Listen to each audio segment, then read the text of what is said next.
part that's explored is this lone tower that you can only go to on low tide or through boat. Why, you can't touch the water? Or if you call that... I mean, Normally, most gameplay water elements are like you can't go in unless you have a bow. Because you'll either drown or it's poisonous or something like that. Yeah, just like real life. It's murky. The Grim in the Dark is a documentary exploring one man's journey into the minds of artists, game designers, and fans of what is called grim dark, a form of art, but also a genre that exists within wargaming and has spread into other media. The Grim in the Dark is a film starring Jon Heder as he explores his journey discovering grim dark, discovering its origins, and also connecting with other fans of this style of art, this theme, this mood, this tone. Documentary about the grimdark art style / I guess it's more of a genre, which is really heavily rooted, not heavily rooted in, but I guess it's one of the cornerstones of what is the game setting of Warhammer 40,000 and Warhammer as well. And a lot of other games recently, and other artists are inspired by it. Documentary starring Jon Heder, who's most renowned for starring in the film Napoleon Dynamite. It's directed by Daniel Lyman. It's done by Trademark Films. I mostly got that wrong, but I have all the links in the YouTube when they look down here. And obviously, I've been heavily into Warhammer since the age of 12, with Warhammer 2nd Edition and some other games. And so the documentary for me is kind of feels like important and nostalgic. But I mean, for you, Sam, you've experienced Warhammer kind of osmotically from me. But you've played in the role-play games, you know what the miniatures are, you've seen the artwork, but I guess you haven't really... Yes, so basically I'm coming from a background of sort of loving horror movies and folklore and stuff, and I see a lot of, sort of old fairy tale illustrations in it where there are sort of no holds barred kind of thing, it's like very... sort of nightmarish monsters, but also blended with humanity, loss of humanity, witchcraft stuff, old engravings, things like that. And that's kind of what I see when I look at it. So I appreciate it more as an art style, but I'm interested to sort of learn more about how it ties in with the actual games and things. Yeah. So it's kind of interesting how they kind of frame it, and I don't know, obviously when you frame these documentaries, it's how much is the truth and how much is obviously restaged for our benefit. Yeah. So I think obviously what we experience through the documentary is Jon Heder is like having this journey, which I'm sure he has taken, but it's obviously recreating it. So it's him trying to find a hobby he can do with his son. Yeah. Which I think also is quite,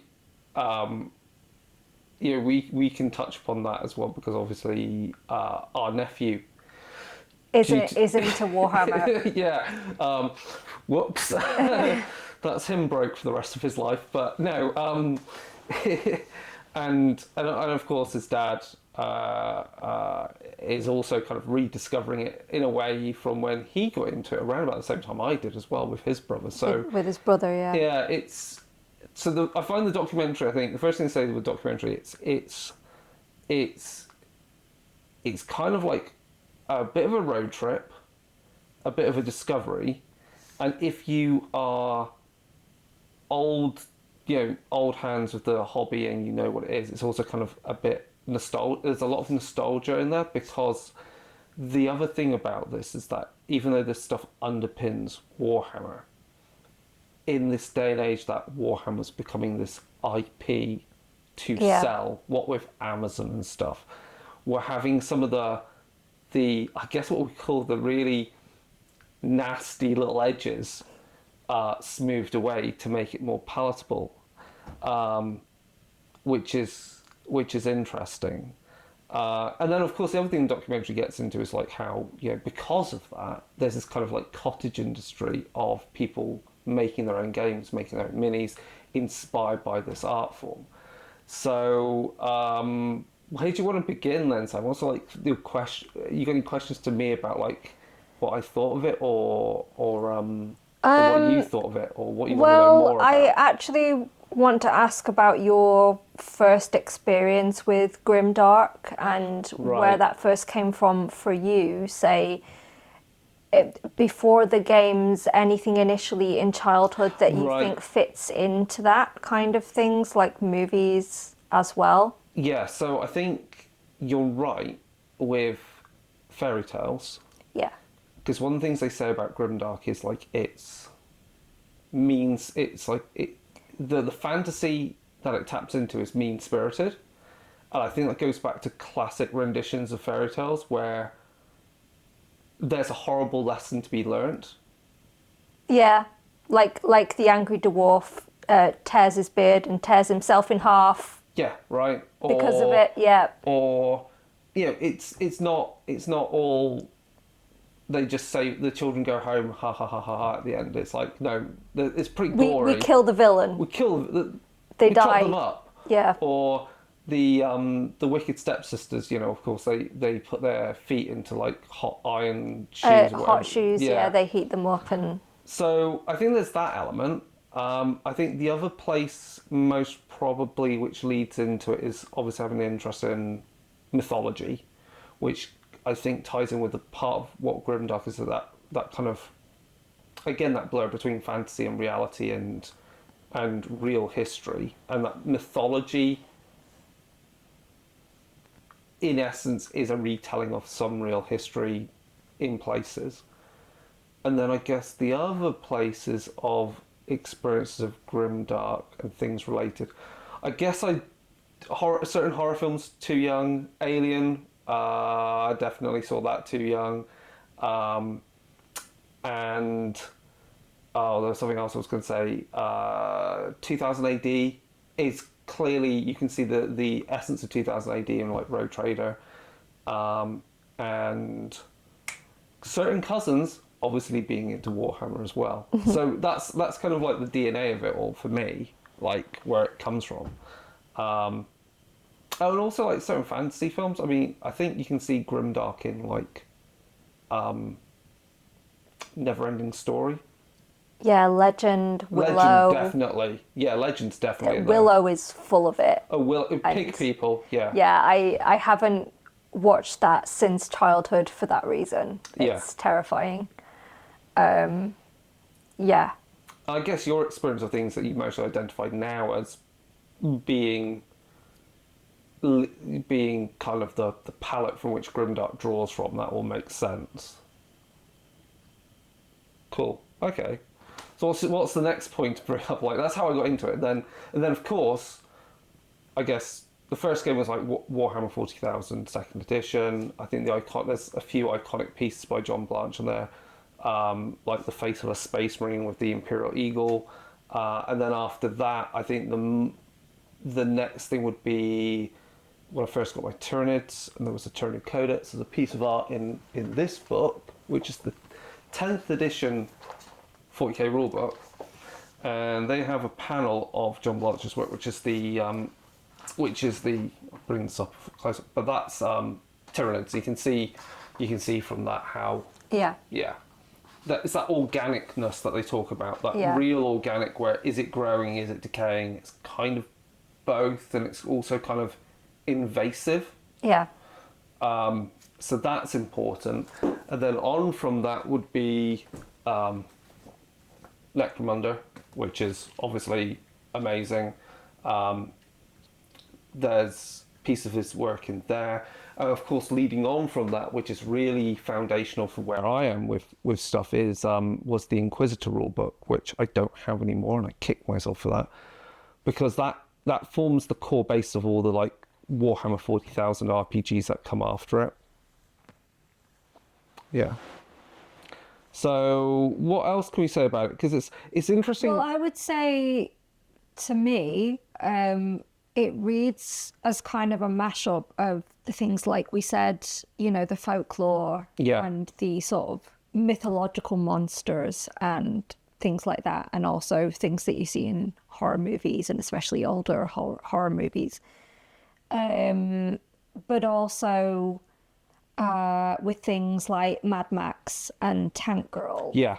And all that kind of stuff, and you know, kind of meshing that together to create this kind of like grim future in a way that has this thing where it's trappings of the past and beliefs and old religious systems, and it's archaic in this way, but it's also technologically advanced. Yeah. So I find that quite interesting, that it's just meshing these two things together. And that's a core part of like what I think both Warhammer and then Warhammer 40,000 have, is that the past is so ingrained in that future to the extent that that there's a fear of trying to change things because what was in the past was better. And it was like, and it's become, not only is it better, but it's become pure and should not be touched, and so is again kind of venerated and mythologicalized and deified. To me, it's like Mad Max or Judge Dredd, but like with priests and stuff. Yeah, basically. And you're right, because unfortunately I've not read another 2000 AD comic series is Nemesis the Warlock, and that also you can see how that bleeds into what into Warhammer 40,000's themes, and thus, you know, grimdark. And yeah, like when we say about grimdark, like there's also, it's not just about the work of John Blanche, who I think that's who Jon Heder is essentially discovering, who is kind of the linchpin of this genre. But you also get the people that make games, like Thomas Perlin, who worked heavily with him when creating Mordheim, which is a fantasy skirmish game set in the Warhammer Fantasy universe. You've also got Mike Francina, who is like a huge, like renowned computer game artist who's worked on things like on a variety of things like Dark Tide, Vermintide, and now obviously has created his own setting, which is Trench Crusade, and yeah, there's a whole host of like creators in there which have drawn from it. And I think the interesting thing is it's trying to, the other thing I guess that they're trying to like piece together is like, why are people drawn to it? I guess this is a bigger question, like why are we drawn to like horror in general? I think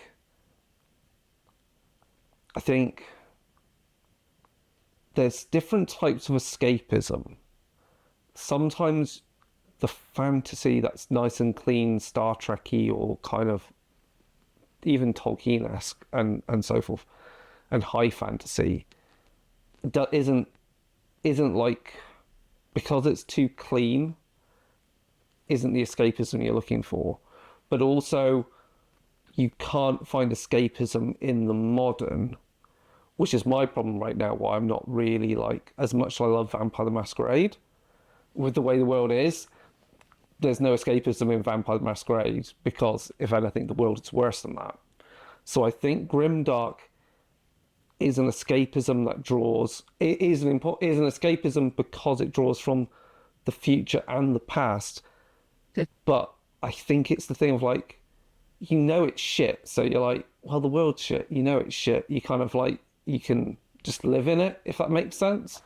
Yeah. I don't know if that's the right answer, but I feel like that's some part of the reason why we're drawn to it. And then there's also just the dark humor that comes from it, which is just like, things are so bad it's comical, but that's because it's satire. And yeah. So I think it's a really good documentary because it also displays how grimdark, though feeling very British initially, in a kind of way like Hammer Horror is. Yeah.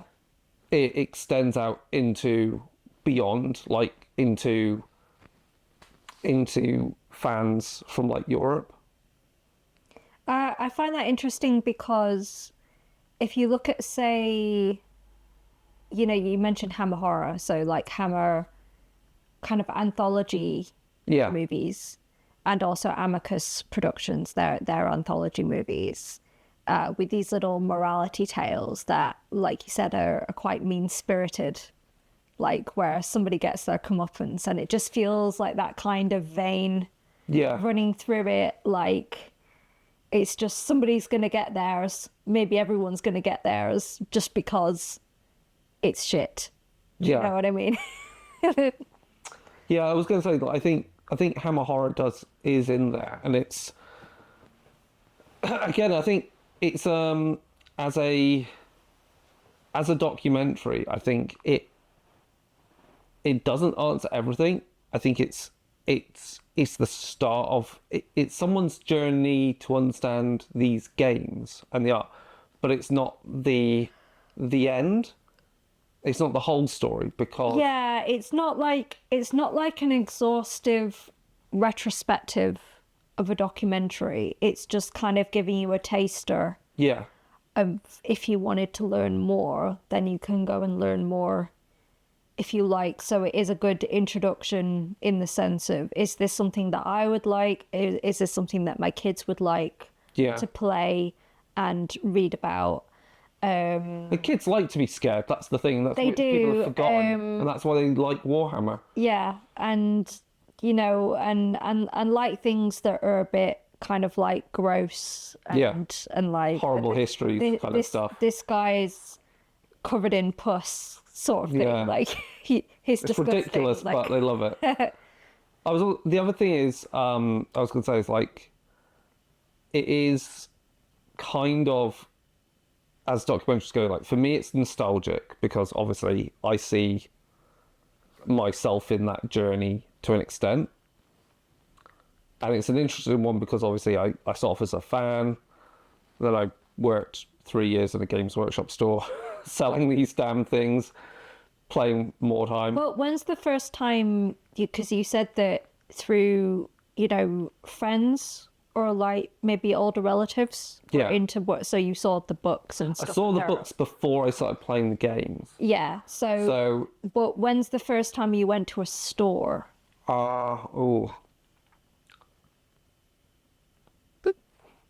That would be when I went to Manchester, when it was in the Arndale before it moved up to where it was next to Boots.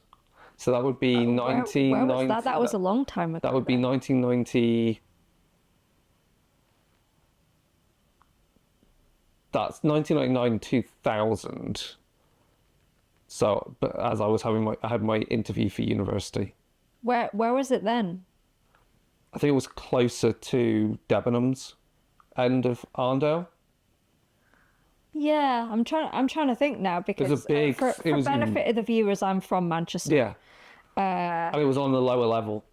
So, yeah, no, I'd have to like look for pictures or think about it. Yeah, because my I have actually been into a Warhammer store. I used to go in sometimes following their collaboration with Lord of the Rings. Yeah, which for me is a kind of I feel like if I'd gotten into Warhammer myself, that's probably the way I would have done it, because I would say that the Lord of the Rings collaboration was this big mainstream thing of Lord of the Rings being so mainstream as a fantasy movie, and it in the most part being very classically grimdark and I think that a lot of kids would watch that younger and think, I'd love to play a game that kind of feels like this, and maybe then get into it through the Lord of the Rings, and then think, oh, I'll play this different game. Or their parents think, oh, they've got all the Lord of the Rings stuff, I'll get them this one different one for their birthday. And I was always just really interested in kind of, you know, going in and seeing the models and the art and the scenery that they'd put together, and just being kind of amazed by the scale of Yeah, well, of that some would of have the been once they things. moved it, because they didn't. Yeah, do they the- moved. They moved it to. That was the one I was going to when it was outside of Boots. Yeah. Which was quite sort of a medium-sized store, I would say. It was still pretty big by GW standards. Yeah, and had big windows where they would display stuff. Yeah. And they had like a what did they have, like a Minas Tirith? They did Helm's Deep, because Oh, they had Helm's Deep, right? Yeah. I don't think Paul Evans ever did a Minas Tirith. Yeah. Did a... Yeah, I do remember the Helm's Deep. Did an now. Isengard. Yeah. And then obviously you may have seen the Pyramid Temple they had. There's a big board that had Pyramid and a cannon coming out. I probably did, yeah, Yeah. because That was a Lisbon. That was a Lisbon temple. I just have a quick look. Yeah.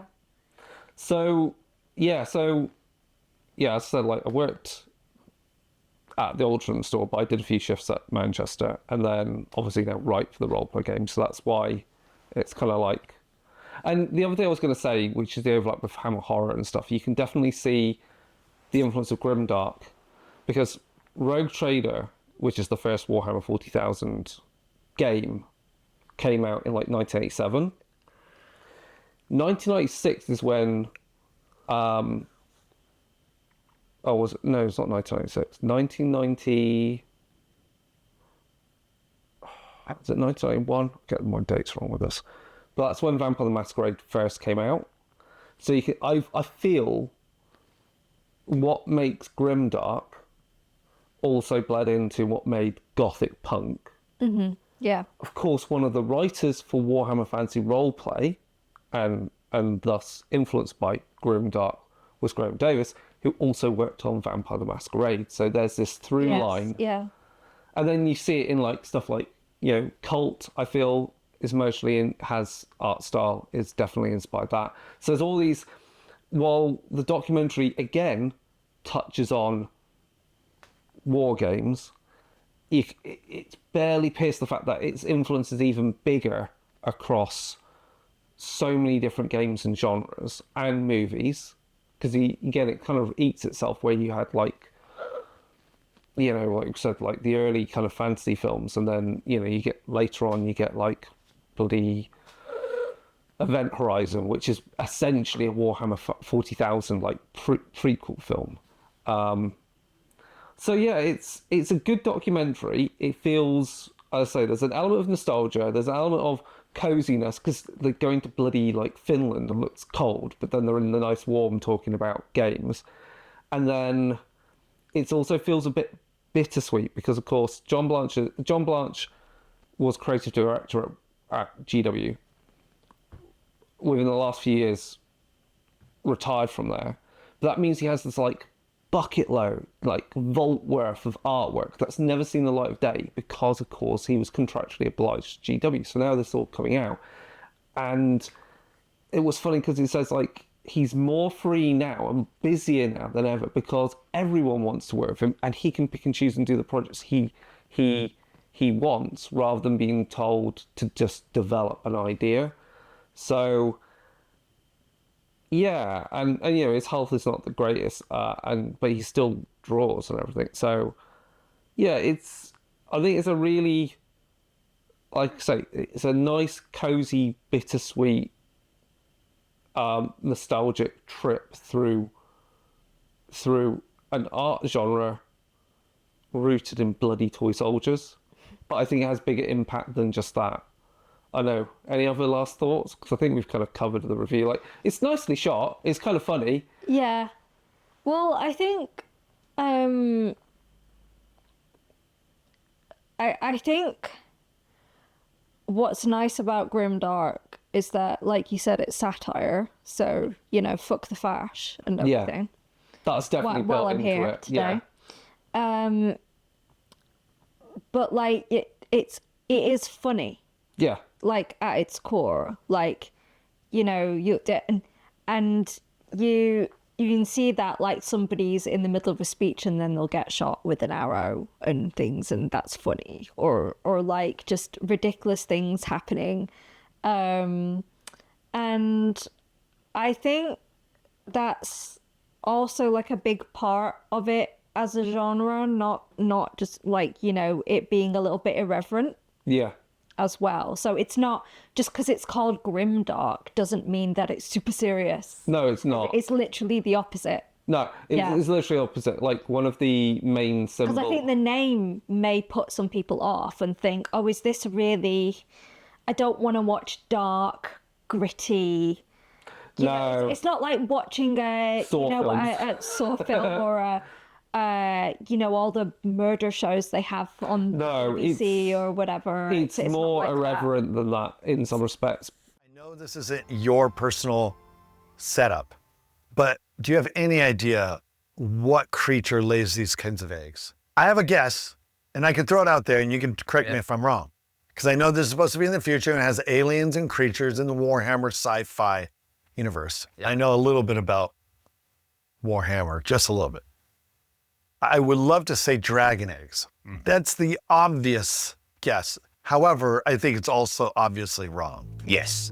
Now, in the Warhammer, it's the 40k, there are all sorts of alien races, which run the gamut from the Tolkien-esque orcs to the sort of a collectivist Tau, to the lizard-type aliens. It's that all are part of this endless galactic war. Not Dragon Egg. It's not Dragon a filthy Xenos that the older humanity fates in the future. So I'm wondering if the humans who run this fortification are aware that they have... And you can see that in the Mordheim rulebook. Yeah. Because you've got like, you know, kind of like Venetian mask wearing like assassins, and they're kind of like these paunch little guys with knives, and they look like they look vicious but also pathetic at the same time. And then there'll be a poor character that's got, you know, missing a leg and is carrying a fish, because you waving it like a weapon, because fish was everywhere in that book and it's really got bonkers. Would you also say it's like high camp? Yeah. Yes. Yeah, there's definitely a campness to it, and you can play it as camp as you like. Oh, definitely. That's what I think. You can go a little bit more gritty if you want to. It's campness in the sense of like the debauched nature of these makeup-wearing, wig-wearing fops, and like the decadence of Renaissance period, like France, and just being like, I feel they're all pockmarked from their filth. A good thing that I just remembered actually is that one of the other sort of like touchstones for me, which I would say definitely fits into grimdark, is I'm a huge Pirates of the Caribbean fan. Yeah. And that to me gets all the kind of finer points of it. You know, you've got the monstrous aspect and the creepy aspect and the fact that those pirates and it's the gnarliness of action, Davy Jones's ship and everyone on it. And that especially from the second movie where you get Davy Jones and that stuff. And, you know, but also the humour of playing pirates or just, you know, and it just being, you know, kind of inappropriate in a way. I think that's why kids also like it, because it's just a little bit like on the edge. Yeah, it's not, that's the other thing I would say, I think even closer, it's not afraid to be what it is, and that's why I guess people are finding, who are like our age and have mostly like enjoyed Warhammer for so long, are finding like modern GW stuff a little bit more sanitized. Yes. Case in point, I remember certain Slanesh Demonette models and the artwork for them. Yeah. Because we know what that is, but now, you know, that's kind of, and that's why it feels, and I personally have to walk that tightrope, because I'm trying to write like stuff for a role play game that is based in the grim dark.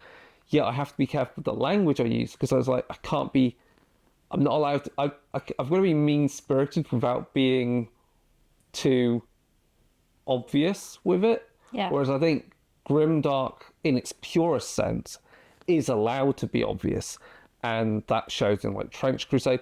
Clearly grimdark is in the DNA. You know, you undoubtedly, if you ask like someone like Adam Poots, who creator of Kingdom Death, it's definitely in there. I knew you were going to say Kingdom Death. It's definitely in there as well. I was actually just going to mention it. Also what I was going to say, kind of, you know, because we're wrapping up now, is that, so obviously the documentary itself is more kind of like, you know, the sort of the retreading of an introduction. Yes. And you've spoken about nostalgia and stuff. Like, what's your thoughts on the, you know, because when I met you, you were a former employee of Games Workshop, and you were like, oh yeah, I used to be into toy soldiers, but I'm like, not that you're not anymore, but you didn't really have, you were doing a PhD and you didn't have the money. You didn't have the room to collect them. And then we moved to Germany. Yeah. And it's like, you know, you also had a bit of free time there, and we didn't really have much of a social life there, because it was hard to meet people and things. And, you know, so you like ordered new minis and you started to paint them and get back into it. Like, do you think this is like a hobby and like, you know, a thing that people,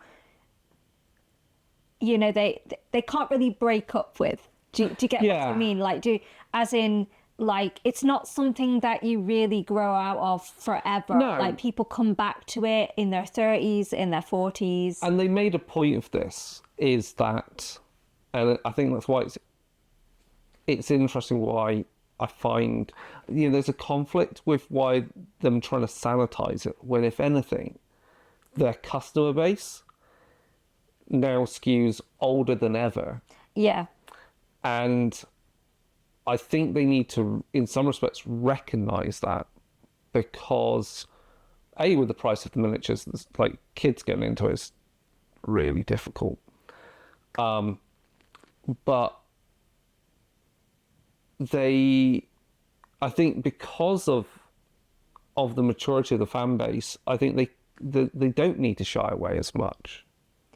Yeah, it's fine for them to have kind of lines that are a little bit more kid friendly. Yeah. That are a bit more kid friendly. It's tunable anyway. And also, you know, because it's the game itself, when you play it, is customizable. There are certain aspects and elements you don't have to have in it. Well, you can gloss over for the children until they get to a certain age. Oh yeah. And then you know, but you want those games that you can sort of build up to. Yeah. Which deal with sort of, you know, more adult themes and are perhaps a bit more violent and things like that. For the older generation and the children as they grow. But people are definitely, because the thing is that if they keep it more sanitized, the children will grow out of it. That's what I think. Yeah, and they'll go for the things that are less sanitized. Yeah, they'll go for more independent stuff. Yeah. And but yeah, it does stay with you. And I was going to say something maybe profound or not. No, I wasn't going to say anything profound.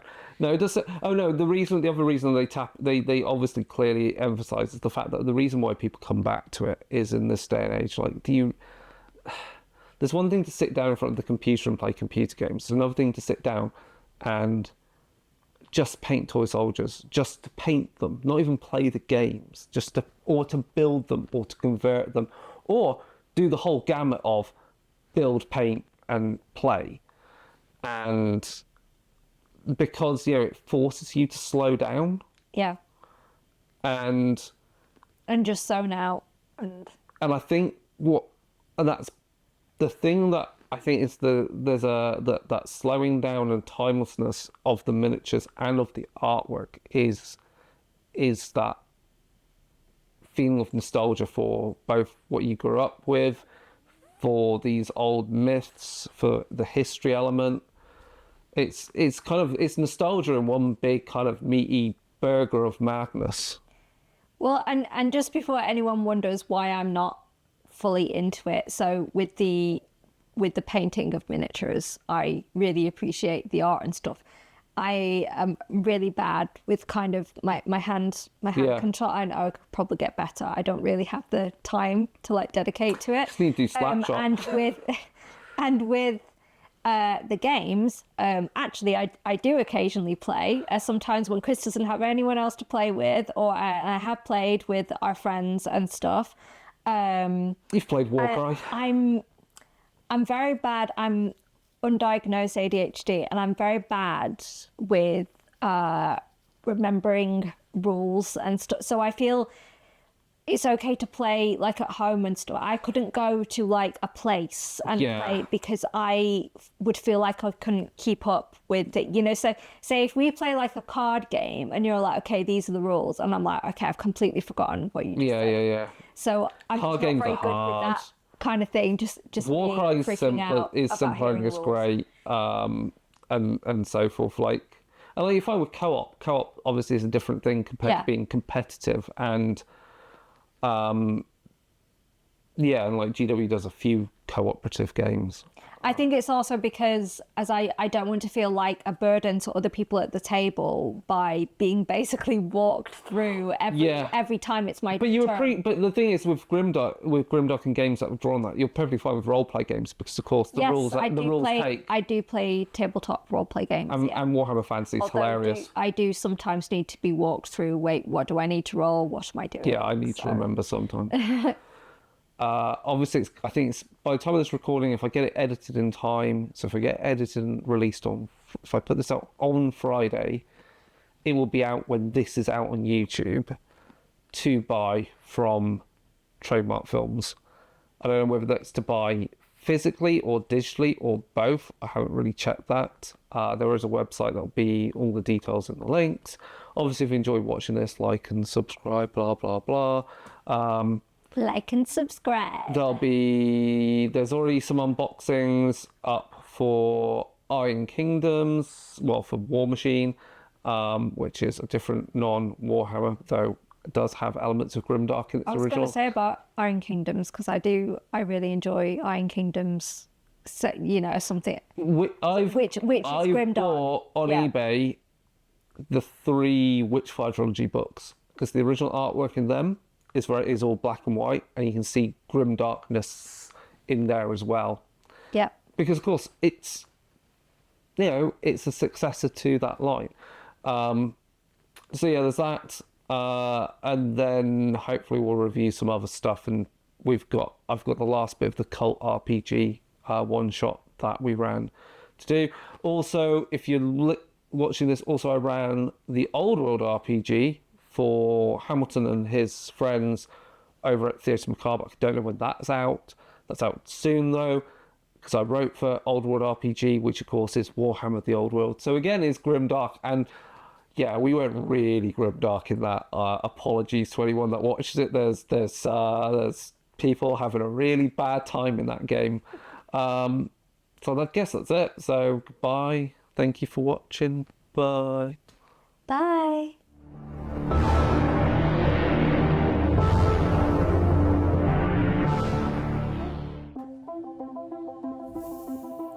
Huh.